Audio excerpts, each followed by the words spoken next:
এই মুহূর্তে নজর রাখতেই হচ্ছে, কারণ বিয়ের চাপে আত্মহত্যার চেষ্টা মাধ্যমিক পরীক্ষার্থী। ত্রাতা হয়ে দাঁড়ালেন আইসি ও স্থানীয় যুবক। পরীক্ষা কেন্দ্রের ঠিক পেছনেই বয়ে চলেছে গঙ্গা। সহপাঠীরা যখন ইংরেজি পরীক্ষার শেষ মুহূর্তে প্রস্তুতিতে ব্যস্ত, তখনই সকলের নজর এড়িয়ে নদীর ঘাটের দিকে পা বাড়িয়েছিলেন এক কিশোরী। লক্ষ্য ছিল পড়াশোনা, মাঝপথে বন্ধ হয়ে যাওয়ায় যন্ত্রণায় জীবন শেষ করে দেওয়া।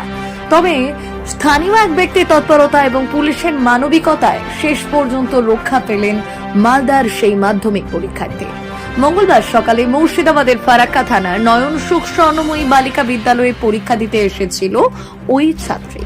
সে আদতে মালদা জেলার বৈষ্ণবনগর থানা টাউনশিপ মোড় এলাকার বাসিন্দা এবং নিউ ফারাক্কা হাই স্কুলের ছাত্রী। প্রত্যক্ষদর্শীরা জানান, স্কুলের পেছনে ব্রাহ্মণ গ্রাম ঘাটে নিজের ব্যাগ ও বই রেখে যখন তিনি নদীতে ঝাঁপ দেওয়ার প্রস্তুতি নিচ্ছিলেন, ঠিক তখনই বিষয়টি নজরে আসে স্থানীয় তৃণমূল অঞ্চল সভাপতি লালু শেখের। সময় নষ্ট না করে লালু শেখ ছুটে গিয়ে ওই ছাত্রীকে উদ্ধার করেন এবং দ্রুত ফারাক্কা থানায় খবর দেন। পুলিশ ও স্থানীয় সূত্রে জানা গিয়েছে, ছাত্রীটির মা নেই। এক আত্মীয়ের বাড়িতে থেকে কষ্ট করে পড়াশোনা চালিয়ে যাচ্ছিলেন তিনি। উদ্ধারকারী লালু শেখ জানালেন, মেয়েটি পড়াশোনা চালিয়ে যেতে চায়, কিন্তু তার অভিযোগ পরিবার থেকে জোর করে বিয়ের জন্য পাত্র দেখা হচ্ছিল। বাড়ি থেকে পড়াশোনায় সহযোগিতা না পেয়ে সে অভিমানে এই পথ বেছে নিতে চেয়েছিল সে। খবর পেয়ে ঘটনাস্থলে পৌঁছয় ফারাক্কা থানার আইসি সুজিত পাল। তিনি কেবল উদ্ধারই করেননি, বরং ওই ছাত্রীকে শান্ত করে নিজে বুঝিয়ে পরীক্ষা কেন্দ্রে নিয়ে যাওয়ার ব্যবস্থাও করেন। আইসি সুজিত পাল এক অনন্য দৃষ্টান্ত স্থাপন করে ঘোষণা করেন, ওই ছাত্রীর পড়াশোনার পথে আর্থিক কোনো বাধা আসবে না। ভবিষ্যতে তারা পড়াশোনার সমস্ত ব্যক্তিগত দায়িত্ব আইসি নিজে বহন করবেন তার। ইতিমধ্যেই ছাত্রীর পরিবারের সদস্যদের থানায় তলব করা হয়েছে কথা বলার জন্য। পুলিশের তৎপরতায় ওই ছাত্রী শেষ পর্যন্ত পরীক্ষায় বসতে পেরেছেন। চাঞ্চল্যকর এই ঘটনায় একদিকে যেমন বাল্যবিবাহের অভিশাপ ও মানসিক চাপের দিকটি উঠে এসেছে, অন্যদিকে স্থানীয় মানুষ ও পুলিশের মানবিক সমন্বয় একটি প্রাণ বাঁচিয়ে নতুন দিশা দেখাল। কিছুই না তেমন, পড়াশোনায় মন দিচ্ছিল না বলে আমরা বলেছিলাম যে বিয়ে দিয়ে দিই। সেই বিষয়ে হয়তো মাথায় অন্য কিছু টেনশন বা কিছু কারণে হোক, এটা সঠিক বুঝতে বা জানতে পারিনি। এই কারণে স্কুল থেকে বেরিয়ে গেছি। সেন্টারে পরীক্ষা দিতে এসেছিল? হ্যাঁ, স্কুলের সেন্টারে পরীক্ষা দিতে এসেছিল। সেই বিষয়ে নদীর সাইডে যাচ্ছিল স্থানীয় কিছু লোকজন। সেই বিষয়ে আমি যেহেতু দেখিনি, এটাও আমি বলতে পারছি না। নদীর দিকে যাচ্ছিল? হ্যাঁ, স্থানীয় এবার এখানকার স্থানীয় অঞ্চল সভাপতি লালু শেখ মহাশয় নির্দেশে উনি উদ্ধার করে নিয়ে এসে বুঝিয়ে শুধু স্কুলে পরীক্ষা সেন্টারে বসিয়েছে। বয়স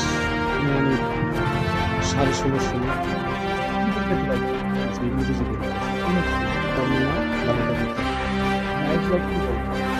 আইসি সাহেব ওটাই বোঝালেন যে বয়স না হলে বিয়ে দিতে, হ্যাঁ সেটা অনেক বড় ক্ষতি হয়ে যেত। পুলিশ প্রশাসন, আইসি সাহেব। আপনার নাম? আমার নাম রতন সরকার। কি হলো? আমার বোন। তো আমরা ডিটেলস কিছু জানতে চাইলাম না, আমরা আগে মেয়েটার পরীক্ষা দেওয়ার ব্যবস্থাটা করলাম। বাবু পরীক্ষাটা দিয়ে ভালোভাবে, তারপরে দেখছি। তারপরে দেখলাম আমাদের অঞ্চল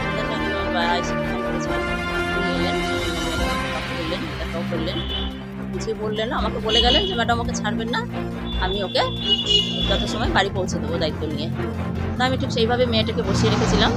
পরীক্ষা শেষের পরে স্যার আসলেন, স্যার উনি মেয়েটাকে আবার বোঝালেন, বাড়ি পড়তে এসেছিলো দেখলাম।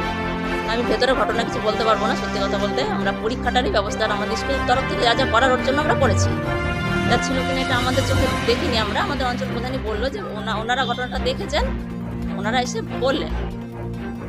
তো যাই হোক, ওর ব্যবস্থাটা, পরীক্ষার ব্যবস্থা যা যা করার দরকার করে দিয়েছি, এবং আগামী দিনগুলো তো যাতে পরীক্ষা দিতে পারে সেই মতো বুঝিয়ে দিলাম। ও সাহস পেলো, দেখলাম ভালোভাবে পরীক্ষাটা দিল। আমরা এসে আমাকে নিয়ে গেল পরিবারের লোককেও দেখলাম নিয়ে এসেছিল। কোন স্কুল সেন্টার ছিল? এটা Arjunpur centre, main centre Arjunpur High School. আর ওই পরীক্ষাতে কোন স্কুলে হচ্ছে? ও নিউ পার্ক হাই স্কুল। আমরা একটা খবর করে ফোন আসলো আমার কাছে যে একটা বালিকা বিদ্যালয় থেকে একজন পরীক্ষার্থী এসেছিলো পরীক্ষা দিতে, সে পরীক্ষা না দিয়েই গঙ্গার দিকে ছুটে যাচ্ছিলো। ওখান থেকে স্থানীয় খবর পেয়ে আমি সঙ্গে সঙ্গে তৎক্ষণাৎ ছুটে যাই, ছুটে গিয়ে খবর টবর উদ্ধার করি, ওখান থেকে খবর টবর নিয়ে জিজ্ঞাসা করি, নিয়ে যেটা হলো যে ওর বাড়ির কোনো একটা সমস্যা আছে। তারপর আমি সঙ্গে সঙ্গে আই সাহেবকে ফোন করি যে স্যার এই ব্যাপার। আই সাহেব তৎক্ষণাৎ একদম বলে আমি ফটাক্কাই ছুটে চলে আসলো সঙ্গে সঙ্গে, এসে মেয়েটাকে আমরা আমি এবং আই সাহেব বুঝিয়ে সেন্টারে নিয়ে আসি, মাধ্যমিক পরীক্ষা সেন্টারে। সেখানে সেন্টারে নিয়ে এসে পরীক্ষাতে বসানোর পরে ওর বাড়িতে আমরা খবর টবর দিই। আই সাহেব নিজে ফোন করেন এবং ওর বাড়ির লোককে ডেকে পরীক্ষা শেষে আমরা এবং আই সাহেব ওদেরকে ওর ফ্যামিলির হাতে তুলে দিই। এবং আই সাহেবের মানবিক আই সাহেব অনেকক্ষণ ধরে বুঝিয়েছেন। বুঝতে পারলাম যে ওর এটা ওই বাড়ি থেকে হয়তো ইয়ারটি হোক বা যা ফ্যামিলির সাথে জানতে পারলাম যে বিয়ে দিয়ে দেবো, ও আসলে করতে চাই, তো বলে আমি করবো, আমি বিয়ে করবো, এরকম একটা ব্যাপার ছিল। যাই হোক ফ্যামিলি থেকে আমাদের আজি সাহেব ভালোভাবে বুঝালো, যত নিজে বললো ওর পড়া যদি খরচা যা লাগে সব আমি দিই। এর এরকম আই সাহেব আমি এর আগে আমি দেখিনি, খুব ভালো আই সাহেব। হয়তো বলেছে এই আর কি মাধ্যমে তো এর করতে যে ভালো করে পড়াশোনা করে এইভাবে আর কি ব্যাপারটা। তো ওরা অস্বীকার করলো না আমরা বিয়ে দিব না, আমরা পড়াতে চাই। হ্যাঁ, আই সাহেব নিজেও মেয়েটাকে বললো যে যা ওর খরচা লাগে পড়ার, যা কিছু বই খাতা সব আমি দিব, আপনারা পড়ান। খুব ভালো লাগলো। আমার নাম লালু শেখ, নয়ন সুকঞ্চ তৃণমূল সভাপতি।